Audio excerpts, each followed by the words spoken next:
All right, folks, thank you again very much for coming tonight. It's going to be a fun night, I think. And we can invite Terry Emmert to come up now. Terry, the owner here. Everybody knows Terry Emmert. Give Terry a nice hand.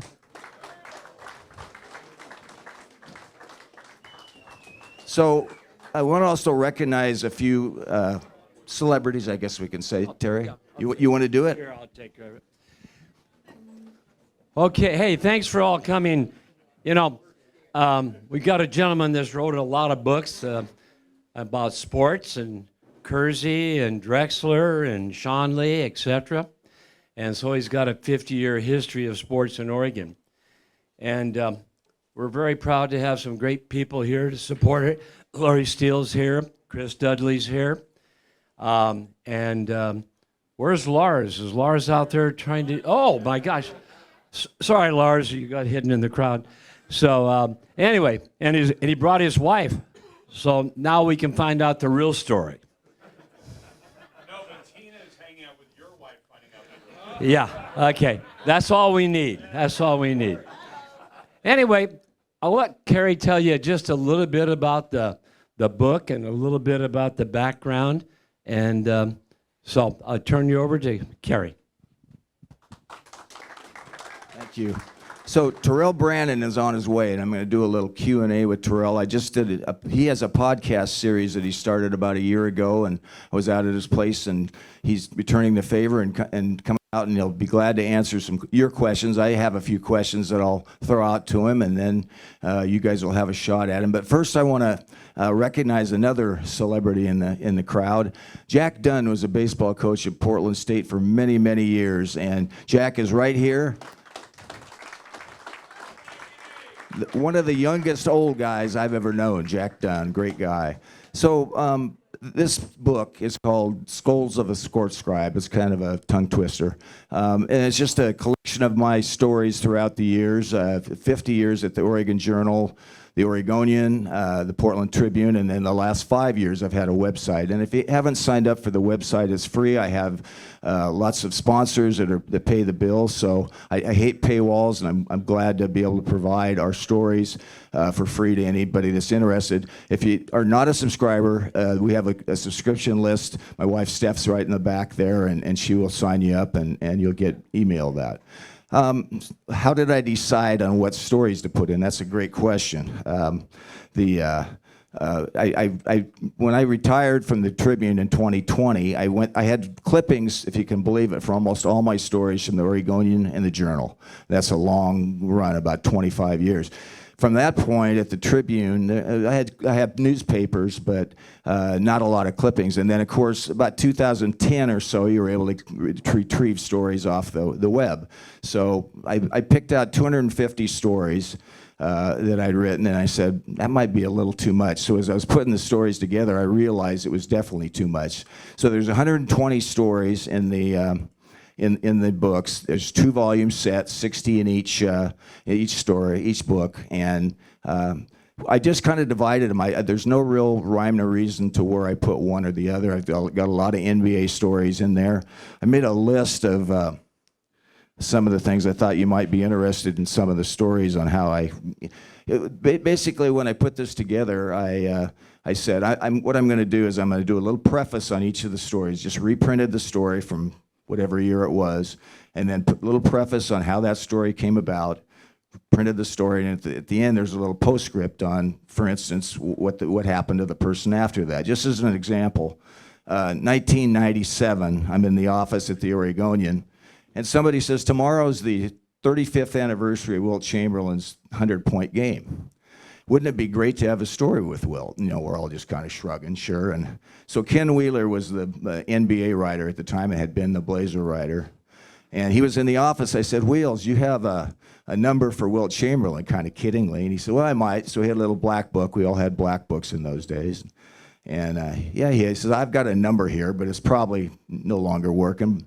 So I did a little homework. We didn't have the internet to do the homework on last year. We had a couple of record books and so on. And so I gave the number a call. And Wilt Anderson answers and says, hello. Oh, hi, Wilt. This is Kerry Eggers from the Oregonian up in Portland, I'm doing a story on your 35th anniversary of your 100-point game tomorrow, and wondered if I could have a few minutes. Nope. He says, I'm going to dinner. Sorry, don't have time. So I kind of hung in there, and I said, well, could I just ask you a few questions? No, I don't have time. Well, just maybe one or two questions. And turned out he gave me about 20 minutes. Came out to be a pretty good story, and it couldn't happen today. A lot of this stuff that we did then could not happen today, and that's a great example. Another one similar to that, even earlier back in 1981, Muhammad Ali, we get a call that Muhammad Ali's out at the airport. This is in the office, and I happen to be working a day shift, and Bill Moeffler was the executive sports editor. He says, Eggers, get out there as quick as you can, see if you can run him down. So I grabbed a photographer, and I knew it was a wild goose chase. We'd never find him. He'd be gone probably. But it was a smaller airport in those days, and I was able to get to the concourse pretty quickly and look down at the end of the hall, and there's a big crowd down there. So I started heading that way, and as I got closer to it, I could see it was Muhammad Ali with his back to me, and he's holding court with, gosh, must have been 20, 30, 40 observers and getting autographs and that sort of thing. So I stuck my nose in there and got an interview and we wrote a story. Again, something you'd never have happen today. So, I wanted to get a cross section of sports, a lot of Blazer stuff, several stories on Bill Walton, Clyde Drexler, Charles Barkley, Karl Malone, Shaq, LeBron and Kobe, both in their rookie years. It was interesting to talk to them, much easier to get to them than it was later in time. But I also got Kobe in his last year in Portland, when his reflections on all those great playoff battles against the Lakers, the Blazers and Lakers through that time. It was a lot of fun to talk to him about that. I played golf with Terry Baker on the 25th anniversary of his Heisman Trophy. He was 46 years old, and I said, "How are you feeling, Terry?" He said, "Well," he says, it's all about your health at this age." And I just talked to Terry last week, and now he's 84. I think he's 84. And I read him that quote, and he laughed. He says, "Boy, I was absolutely right on that." I only covered 4 Super Bowls, but 3 of them happened to be, it's pretty interesting. One was 98, Elway against Brett Favre, and some of you will remember it was the first Super Bowl victory for Elway.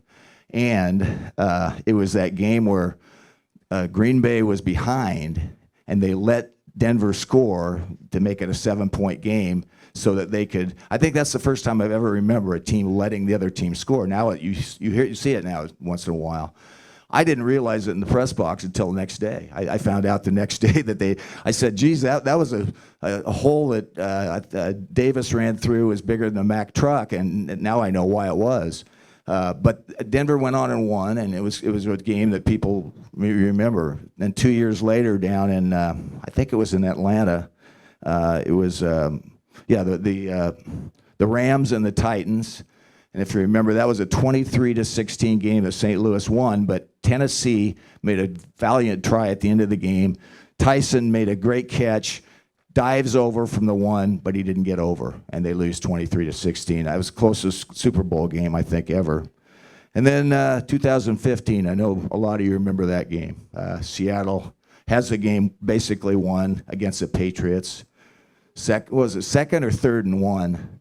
And they don't give the ball to Falk. They threw the ball. And I like most of the writers, I'd already had my story started. Too bad for the Seahawks. I mean, too bad for the Patriots, I should say. And the Seahawks gave it away. So there's stories on that. Events I thought were important. Like the first day, I happened to cover the first game ever at Pac Bell Park, which is Oracle, where the Giants play now. Let's see, what else? Sabonis played in the 1988 Olympics. First time I ever saw Sabonis play in Seoul, Korea. And man, could he run. Even though he'd already had 1 surgery, but he could run pretty good then. But he was starting to go downhill physically. And I grabbed him as he was walking to the bus. I remember that, and got him very shortly. He wasn't eloquent or willing to do much talking, but he did admit he wants to play in the NBA at some day, and it took 6 more years, but he made it for the Blazers. I wish Bucky Buckwalter was here, Terry. He was here at our last the Kersey event, and Bucky's such a great guy, and he has tremendous stories. He was the first scout really to go into Europe and try to get some of the East Europeans, and Bucky's not in great health right now, but he's certainly a wonderful guy. Had a lunch with Roddy Piper. If there's any wrestling fans here, they'll enjoy that story. What a character. I love that guy, and this was about a year before he died. Also, if you're a pro wrestling fan, I interviewed Vince McMahon. Vince McMahon, as you guys know, was the WWE creator, and the basis for the story was he was down in Las Vegas and he was putting together the XFL. Portland was rumored to have a chance to get a franchise. So I flew down there and I talked to him, and he said, "Oh, we absolutely want Portland. I'm pretty sure they're gonna have a franchise." Never happened, but that was a story. Here's one that some of you probably don't know. Larry Owings was the only wrestler ever to beat Dan Gable in a wrestling match. Dan Gable is the greatest amateur wrestler probably of all time. Larry Owings from Canby, Oregon beat him, wrestling for the University of Washington. So I did a story with Larry, and he told a story about how he had wrestled Gable a few times, and Larry's just a good farm boy from Clackamas County, and lo and behold, he had one of the greatest wins ever. Those are the kind of stories I was kind of looking for in this book that was a little bit different. Randy Woodfield, does that name ring a bell? Who is he? He was the leading receiver in his senior year. I-5 killer. And that story came about because John Wertheim from Sports Illustrated called me and wanted me to help him with a story that they were doing. So I did. We talked to a lot of people, both of us, and when the story was completed in Sports Illustrated, I still had a lot of notes, and I said, this is an interesting story. So I put that together, and that's in the book. So I probably have talked enough about the different types of things. Here's one more. Tiger Woods was a junior at Stanford, his last year at Stanford, and was about to try to win his third straight U.S. amateur at Pumpkin Ridge. And so I went down and spent 3 days down at the Pac-10 golf tournament at Stanford, and talked to his dad, talked to his mom, was in a group. I don't think I had an individual interview with him, but I was in a small group of writers that had pretty good access to him, and did a long piece on how Tiger Woods became what he was up to that point. And so the next month he came up to Portland, successfully defended his title, and announced his professional career was getting started. Here's another one I got to mention, Tonya Harding. Everybody knows who Tonya Harding is. So what's the angle with Tonya Harding in sports? Well, besides her figure skating, she was a professional boxer. And she boxed, that's right, she boxed 6 bouts. And I was there for her very first bout in Memphis, Tennessee at the Pyramid. She was on the undercard. And Mike Tyson against Clifford Etienne, a real tomato can who got knocked out in the first round. But so anyway, I did some stories leading into it, and then I flew back. And so I got to know Tonya, and I've done quite a few stories. In fact, I'm going to do another one on her now soon. But she's an interesting character because there is a soft side to her. She's now a mom and loves that, and I think she's settled down. And, of course, she'll never live down what happened before the Olympics. But anyway, that was a story that I think is very interesting. So if there's not any questions, Terry, do you want to come up and do we have any questions about the book or any of the stories that I came across? If you'd like a book, it's a 2-volume set. My wife Steph's right back there.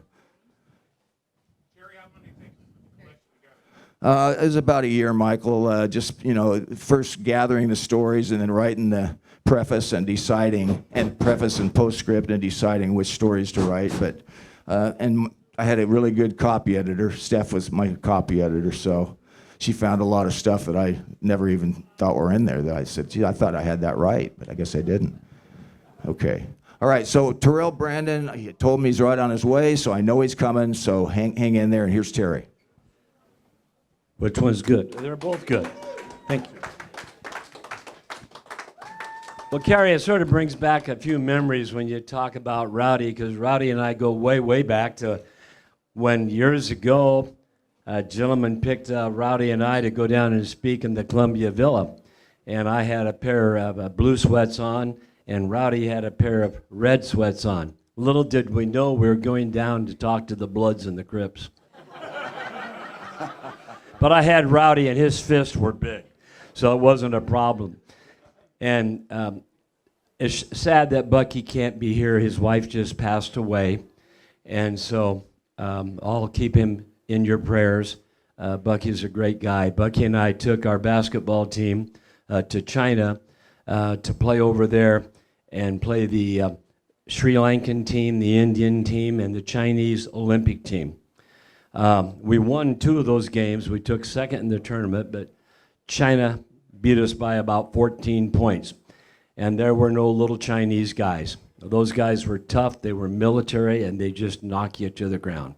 We had a couple concussions, and of course our guys didn't like the food over there. They had to go to Kentucky Fried Chicken or something like that. They needed the good old greasy stuff. But anyway, Chris, would you like to come up and say a few words?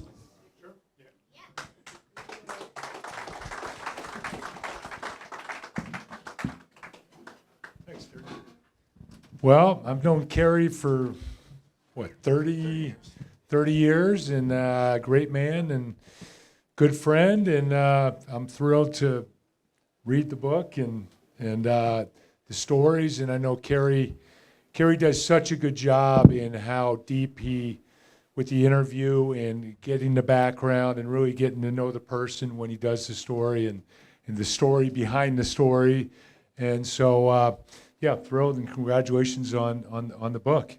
Thank you, Chris. Yeah, and he, I want to ask you a couple of questions. I yeah. believe the first time that we met was when they were going through the big trial back in New York, or was Yes. it? And remind us about what that trial was. Over your contract. Yes. So my agent back then, and not to get too technical, but it was about Dan the salary. Fagan. Yeah, Dan Fagan, who's was he was my best friend, Yeah. best man at my wedding, and unfortunately has passed.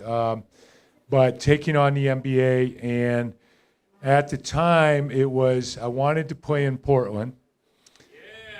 Yes, I fell in Jeff Petrie. I fell for Portland when I came out here. Loved Petrie, loved Coach Adelman, loved the culture that was here. And that was a special time where there was such a relationship with the community. And basically with the NBA, what it was Portland had a slot that was less than I was being offered by other teams. But the way we were able to get around it was signing a 7-year deal with a 1-year opt-out. There we go. And Was that the first opt-out that was in a contract? It was, wasn't it? Yes. Yeah, we broke, and then they later adjusted the CBA. It was a loophole. It was a loophole, but and when they But it was legal. it was legal. Yeah, it's like when you do these CBAs, and I was in the treasurer and negotiating committee. When you do these CBAs, they're negotiated by 10 lawyers on each side for 6 months. So when they say something is a loophole, no, everything was contemplated. It was something that we found and Dan found. And anyway, so you did a 7-year deal with a 1-year opt-out, and then of course they got rid of that. But it helped. It helped get to the point. I felt good about with the players. The players eventually got to a good place where basically you're splitting the revenues 50-50, and it was kind of a win-win. And I said I would never, ever begrudge the players today for how much they make. Oh, but man. but I Well- think a lot of us paved the way for their success. There's 2 other stories that I did with Chris that I want to mention, and one of them is the tremendous kids camp with diabetes that he has run for how many years, Chris? 30. We just finished our 30th year. I mean, that is. Yeah. Thank you. That is.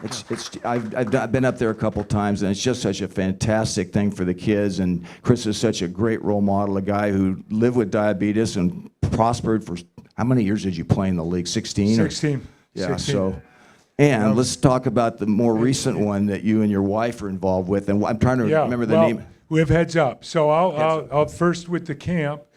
So we've had a camp for, and I just, Kelsey was here earlier. I think she might have left, but who has type 1. So we have a basketball camp that we've done for 30 years for kids with type 1 diabetes. Boys and girls, we get them from all over the country. And so very, very proud of that we've had that. First it was in Vernonia at Larry's place. And now we're in Camp Howard, which is Mount Hood. And so, been going strong with that. And then Chris, my wife, started a foundation and a company we call Brand with a Purpose called Live Heads Up. And it's about getting people to keep your head up, be resiliency, seeing the opportunities that are out there in life. And it's so sad today how many, call it the anxious generation, how many of our kids and this generation are really either too much on the phone or just anxious. Just a lot of stress out there and a lot that people are living with. And so it's really just a reminder of the opportunities that are out there. And what's really cool, and Kerry wrote a story about this, there's a guy who went to Lake Oswego and now he's a coach at Lake Oswego. Jeff Young, he got diagnosed with ALS 41 years ago and was told he had 3 to 5 years to live. And here he is 41 years later.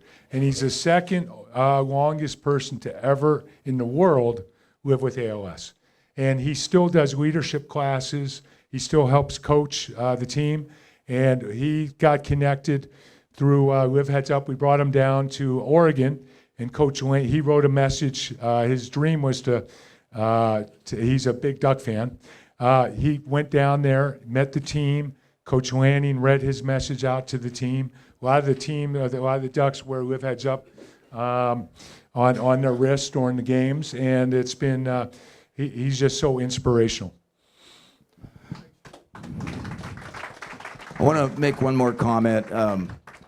I was disappointed in 2014 when Chris ran for governor. 10. And what year was it? 2010. 10, thank you. 2010, and did not make it. But I would certainly love to see this man make another run at it. I think that would be the time. Wow. I really appreciate it. Yeah, no, thank you. And I really appreciate it. And we're thinking hard on it. We're praying hard on it. And, obviously it's a big decision for the family. But it's, and not to, give a long, but it's really when our kids, and I know probably a lot of you are that age, when it's like, what are we leaving to our kids, right? And my wife is 5th generation Oregonian, so our kids are 6th generation, and their kids, our daughter just got married last year, and so her kids are going to be 7th generation Oregonians, which is crazy. And it's just, what are we doing? Can't we do a lot better than where we are right now?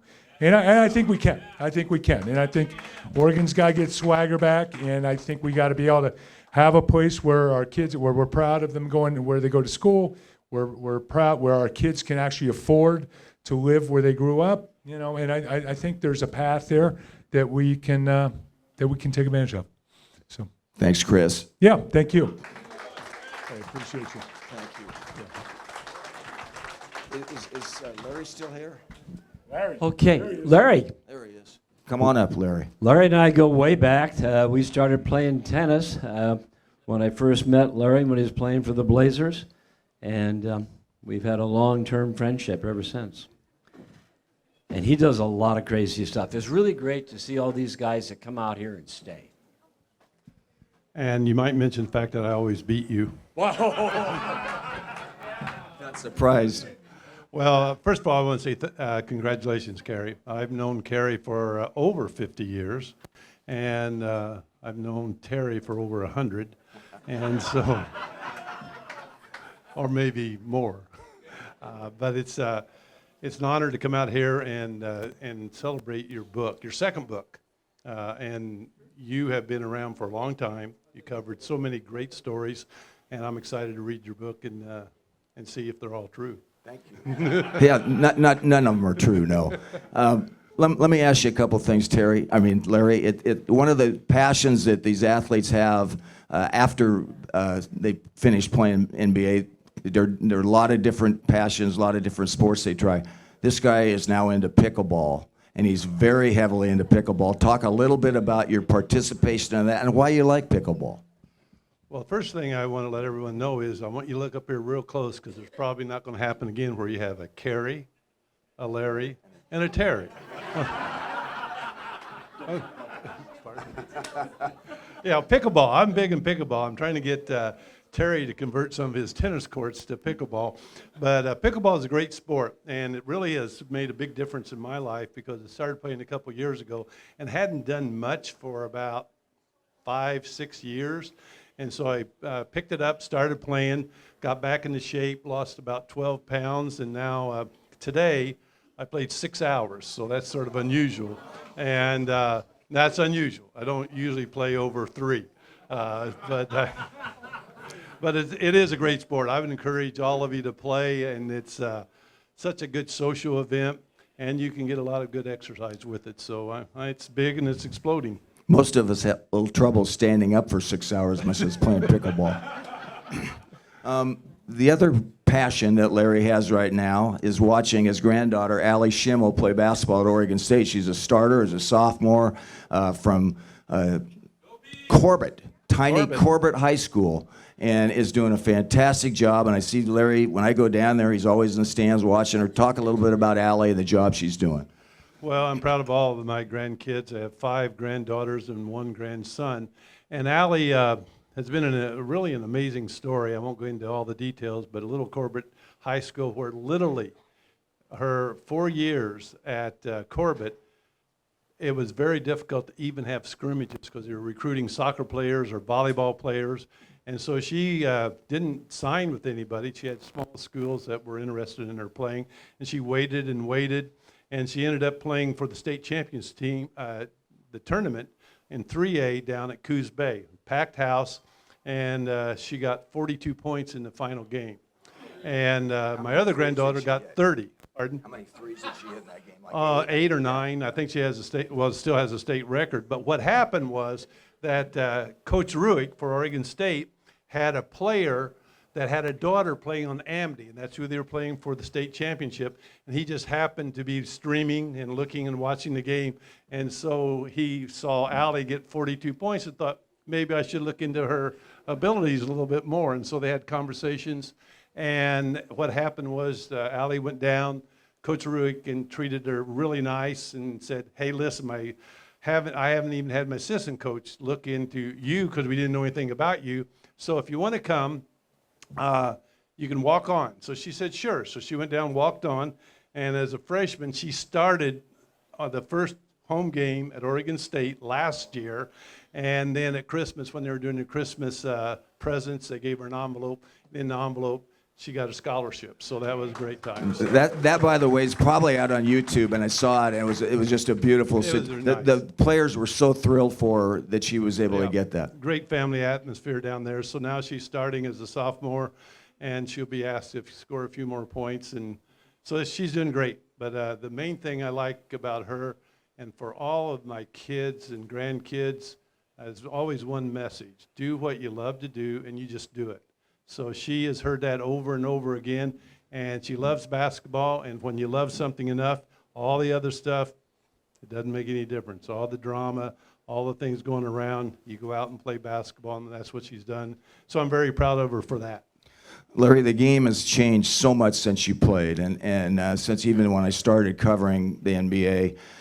How do you like the game today as compared to the game when you were playing? You're setting me up, aren't you? I think I know what he's going to say. Okay, well, I don't know where Chris would agree with this.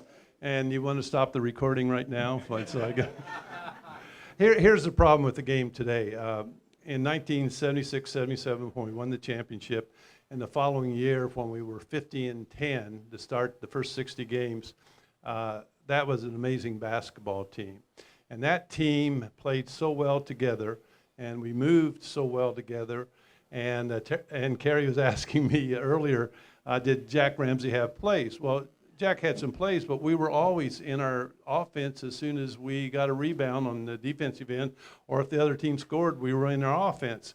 And so there was a lot of movement. And now all coaches, I don't see hardly any coaches not doing this. You have the players looking over and seeing, especially in college and in high school, they're looking over to see what the play they're supposed to run. And I think it has to do with analytics, and it all drifts down, and you got to think, well, I got to go this play and I got to let that play.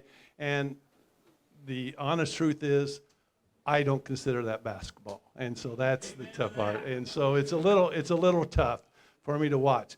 And it's just the way it is. It's the way coaches coach, it's the way players play, and they don't know how the game used to be played. I don't know where Chris agrees with me or not, but we used to play basketball. Now we play a version of that, and they're still good, but it's different.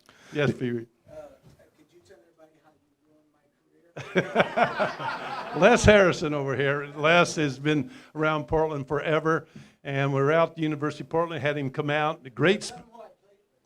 Pardon? Who'd you play? Who he played with. Who did you play with?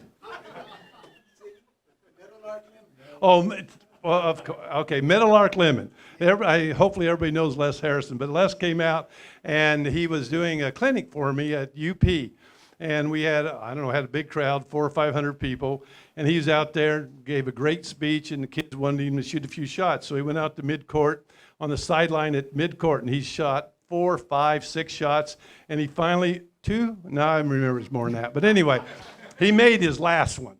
And so all the kids go crazy, and Les reminded me, instead of me coming up and saying, hey, Les, great job, I said, that shot looks pretty easy, so I went to this spot at midcourt. I took one shot and made it. And so it's and he claims it ruined his career as a speaker. Well, anyway, I can still beat you too, just like Terry. Okay. Well, Larry, the thing that bothers me about the NBA game today is, and not just the NBA game, but basketball in general, is how predicated it is on the three-point shot, and in the men's game on the dunk. It's either, and especially in the NBA, they're going to try to dunk the ball or they're going to try to shoot the three. They're shooting 40 or 50 threes a game. I love the mid-range game. The guy that comes to mind that I really enjoyed watching was Rod Strickland, going through the middle, that little floater he had. And there was several players like that could hit that 15-footer. I love that part of it. Well, the game has changed so much. Not only what I'm talking about in the flow of the game, but the style, the three-pointer, the dunks. I know nothing about dunking. Chris knows about dunking. He could dunk. Although I'm going to tell something on Chris.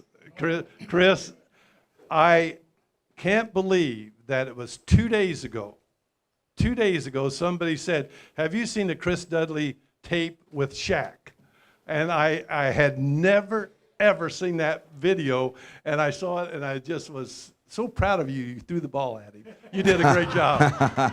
You did a great job. So now I know Chris doesn't know anything about the three-pointer, and he does know about dunking. So between us, the three-pointer didn't come in until my last year in the league, so Ramsey wasn't having anything of having a three-point play at even coming close to it. So the three-pointer I'm a little bit okay with, but now don't they have some kind of four-pointer or something at the end of a quarter? Or Only if you get fouled on a three-point play that I know of. Well, I know that one. So, but it is different, and the game's just different. And you and all of us that have been around the game for a long time, and Terry, we know what it's like. And I see a few people out there that you remember. I know you remember because I see all the gray hair. And but it is different. Still good. And so the kids growing up today, the fans today, it's just, they will never know what it used to be like to watch the games and, of course, play the game that we used to play that way. Any other questions for Larry? There's a guy back here that was exceptional at the three-pointer. Right here. He made it. Oh, there he is. There he is. My friend Terrell Brandon. Yeah, Terrell can shoot it. All right. Thank you, Larry. Thank you, Kerry. Thanks, Terry. Let's bring Terrell Brandon up here. Well, I make a comment. I've been trying to get Larry to go to the Kentucky Derby so he can show where he made all those great college points.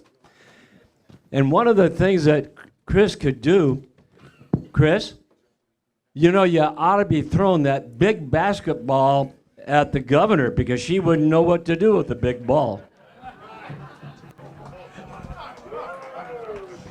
Hey, how are you doing?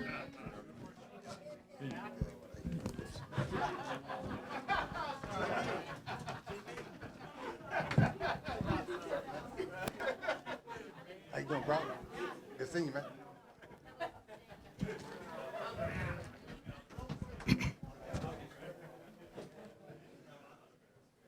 Terrell, let's start off. I mentioned earlier when you weren't here that you've got a podcast started, and it's been going for about a year.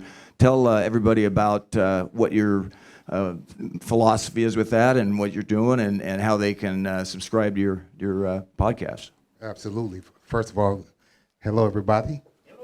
What's happening? I appreciate you coming onto my podcast. Appreciate that very much. It's called Life After Basketball with Terrell Brandon, and it's talking about my career after basketball. Some people were anticipating that I was going to have certain individuals. They hear the Terrell Brandon part and the basketball part, but it's called after basketball. And so I have a life after basketball, and I've been retired, Chris. You know, after 25 years. And we've had so many different people, from preachers to different individuals in the community. It's a more of a 99% Portland-based podcast.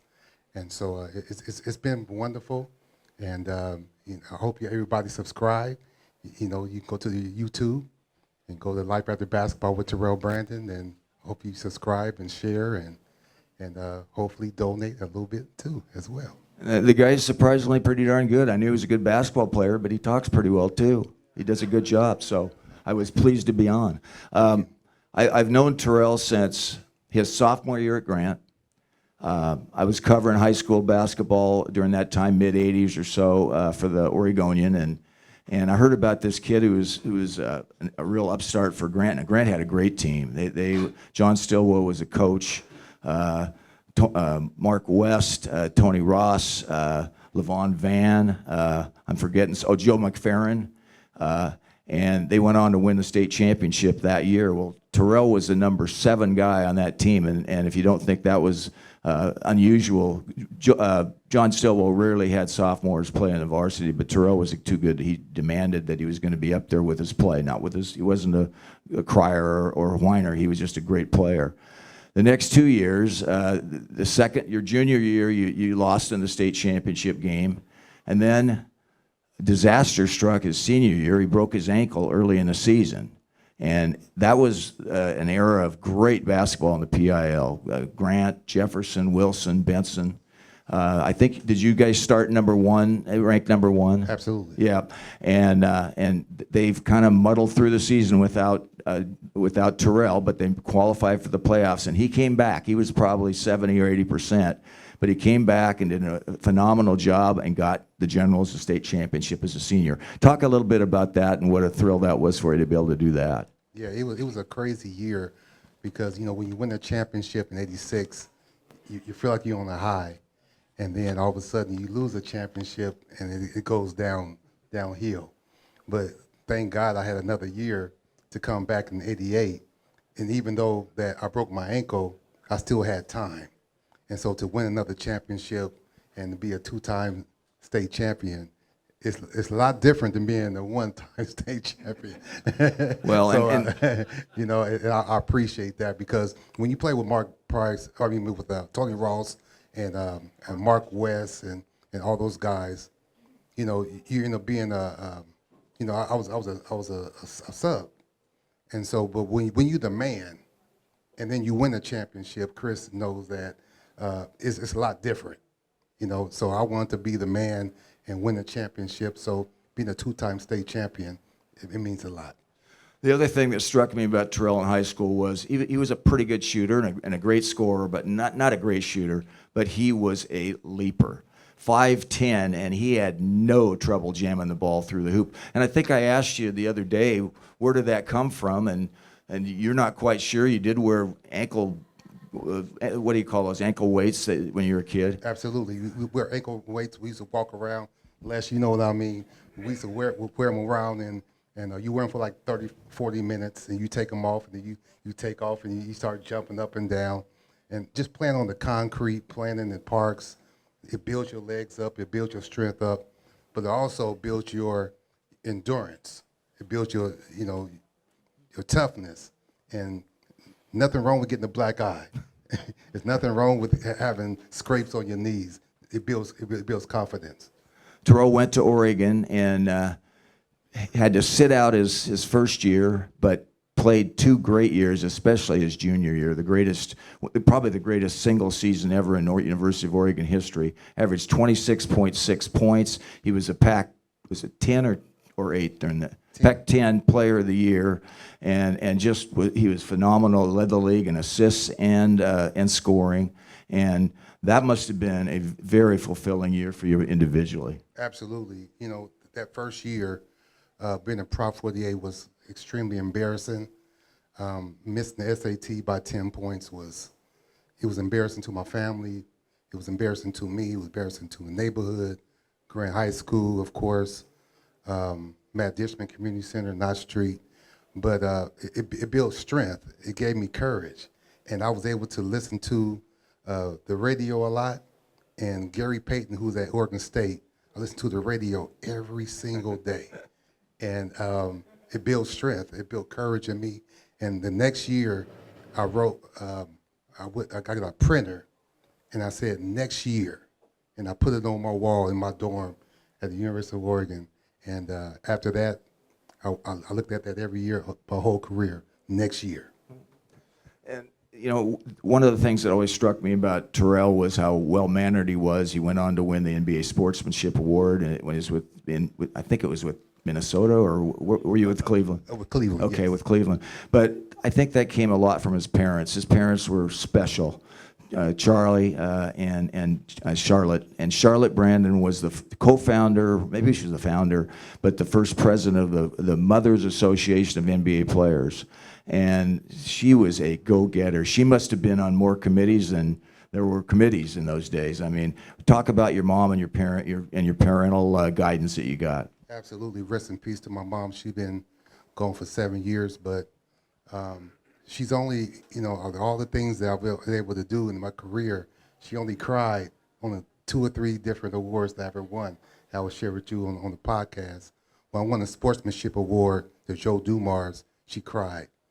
And when I won the Humanitarian Award in 1988 Grant, she cried. She never cried on any other award. And it talks about me being a man. It talks about the neighborhood. It talks about me being a Brandon. And that's what she cared about more than anything else, was about representing the family. Terrell has a tremendous loyalty to the city of Portland. He's living in the same house for 35 years. He's always came back when he was playing. And what a career he had. 2 NBA All-Star appearances, 96 and 97. Second time was when he was playing for the Cavs. It was in Cleveland, and man, it was the 50th anniversary of the NBA. 47 of the 50 greatest players were there in that weekend. That must have been a cool experience for you.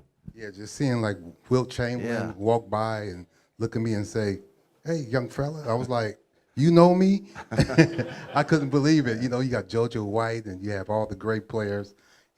Jerry West and all the great players who was there, and the 50th anniversary, it was absolutely spectacular, and to be in my adopted hometown in Cleveland, to be able to host it, it was a pleasure, and I'll never forget it.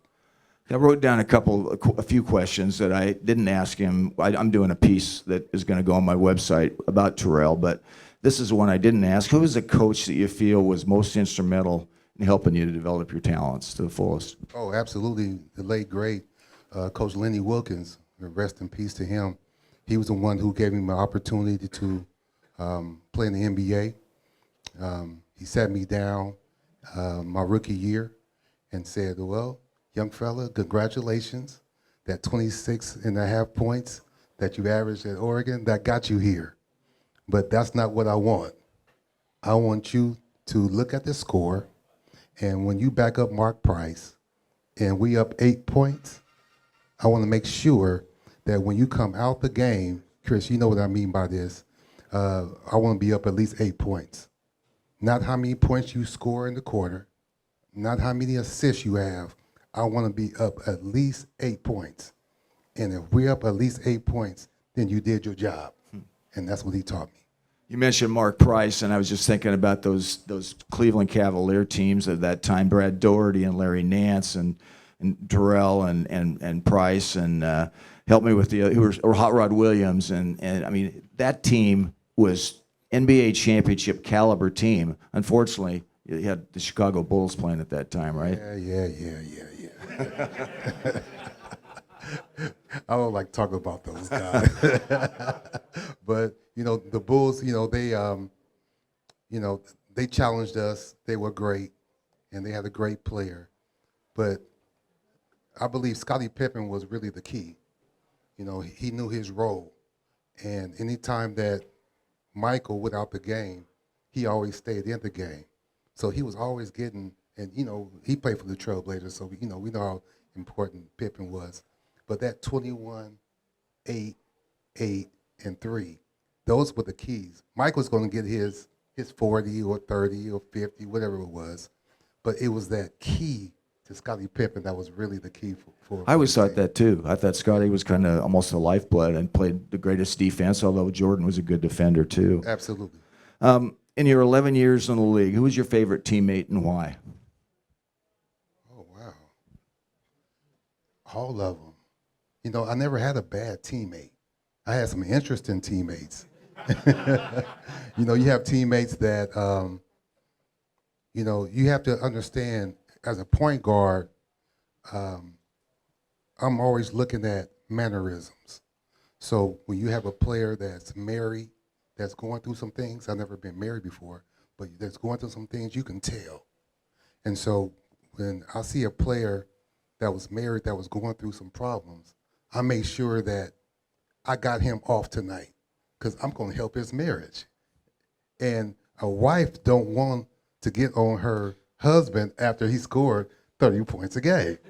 Gee, I wish you'd been my teammate with my first wife. I would have helped a lot. So I would try to get him off, and then when they would go home, they're not going to talk about what they was going through. If it was marriage problems or if it was kids or anything like that.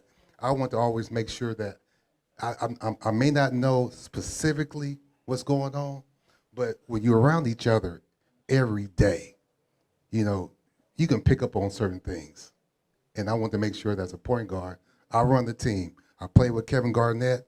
He's the best player, but I run the team. I play with Ray Allen in Milwaukee, but I run the team. I play with Larry Nance and Brad Doherty, but I run the team. So I have to pay attention to mannerisms every day as well. You can see why Terrell was such a great teammate. I just have one more question. I mentioned the loyalty you've had to the state of Oregon and in particular the city of Portland. Why is that? Why have you had such great loyalty? Man, Portland is tight. You know what I'm saying? Being an Oregonian is nothing like it. We have some of the best people. When you go places here in Oregon, people say hello to you. People, they're nice, they're cordial, they're real, and I couldn't imagine even living in a city or a state other than Portland, Oregon.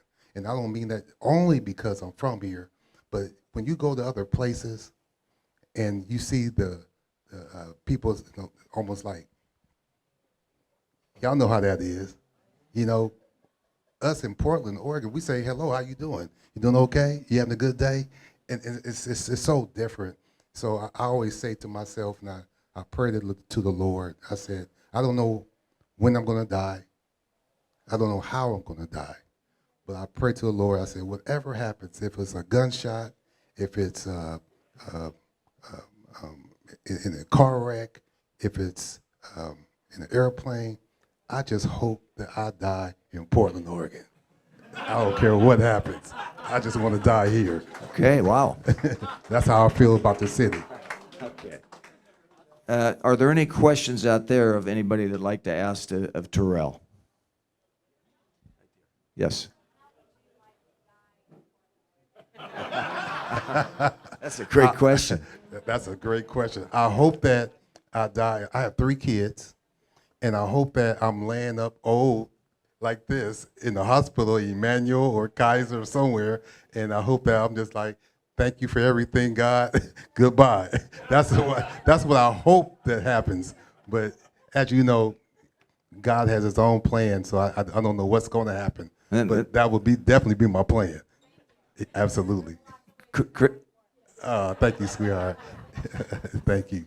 Your Christian faith has always been important to you. Your father's an assistant pastor, and that's been a critical part of your life, hasn't it? Absolutely. I grew up in the church, and I appreciate what the Lord has done for us.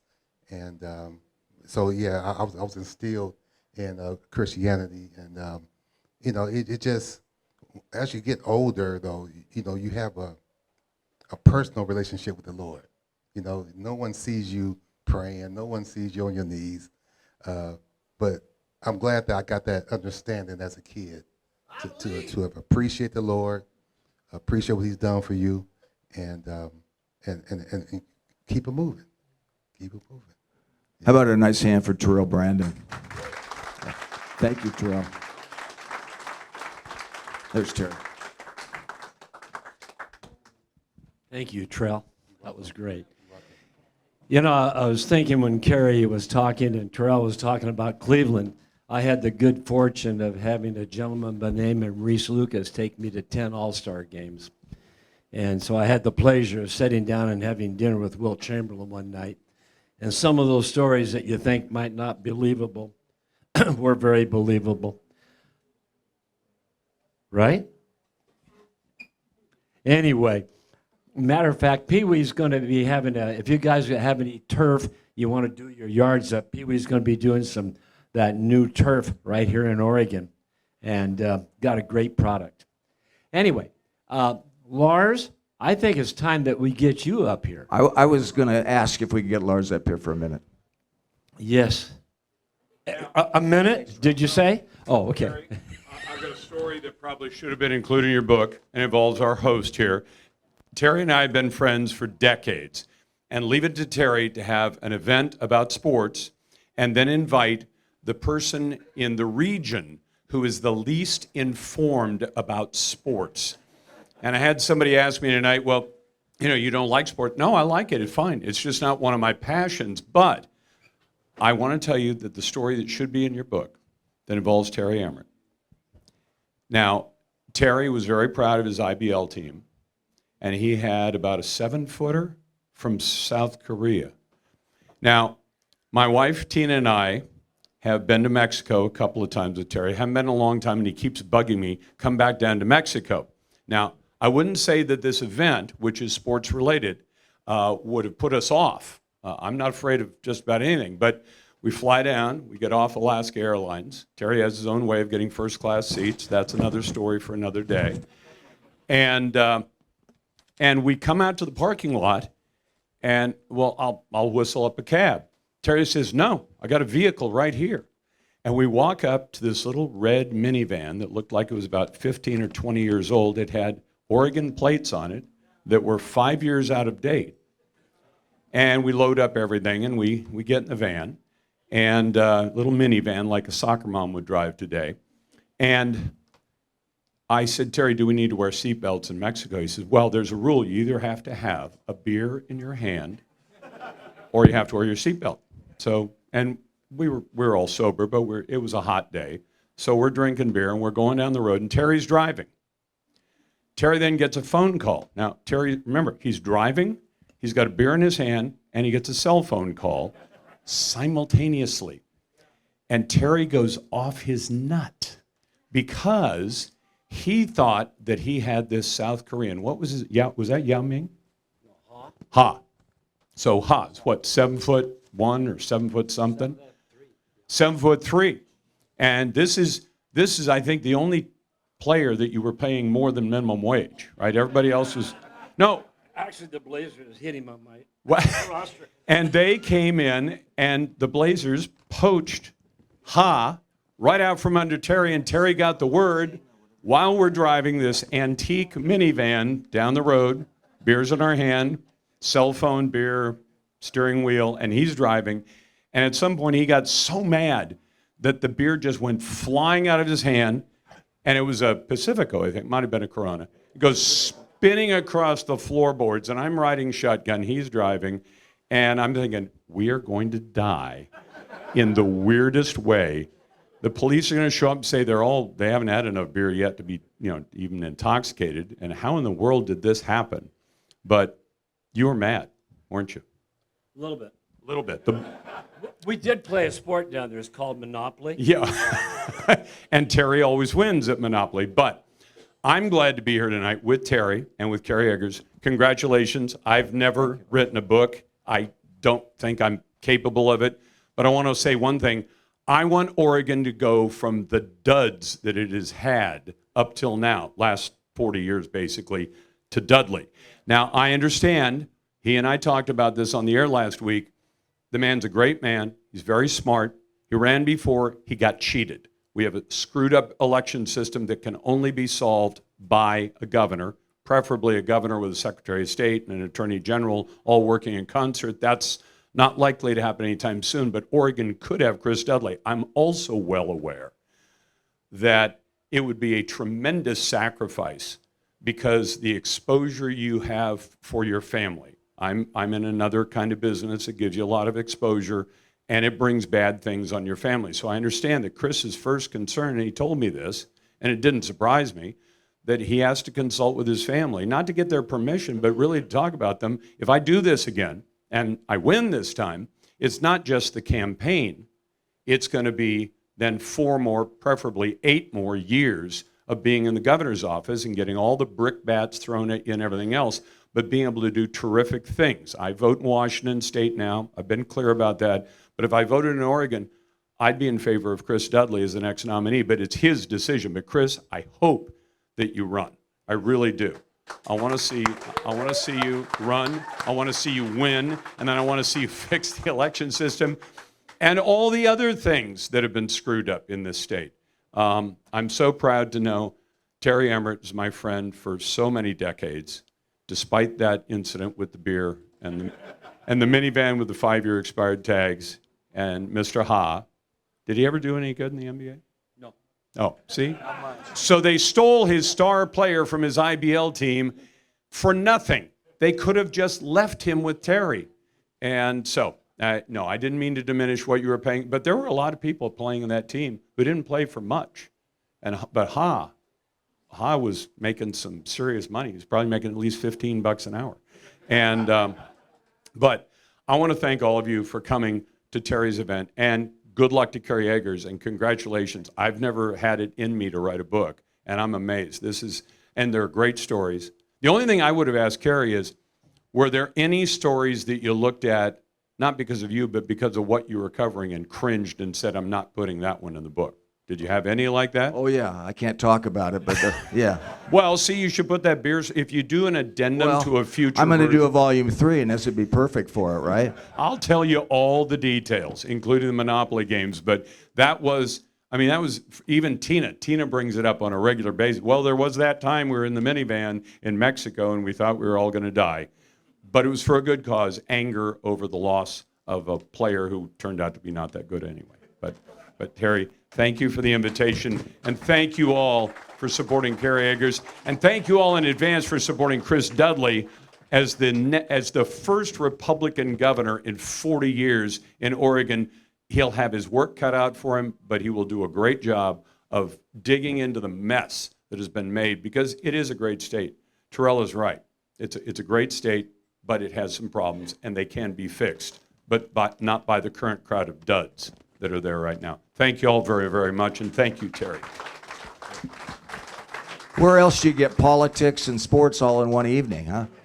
Well, we have a little slogan, too, because, Oregon has been planning on building highways for 35 years and haven't built any.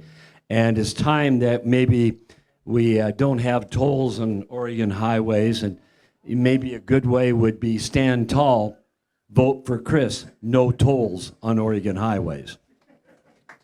Thanks a lot, everybody. And if if you haven't bought a book yet, thank you to all you that did. And if you haven't and would like one, we're right back here, and I'll be here for another hour or so. Thank you.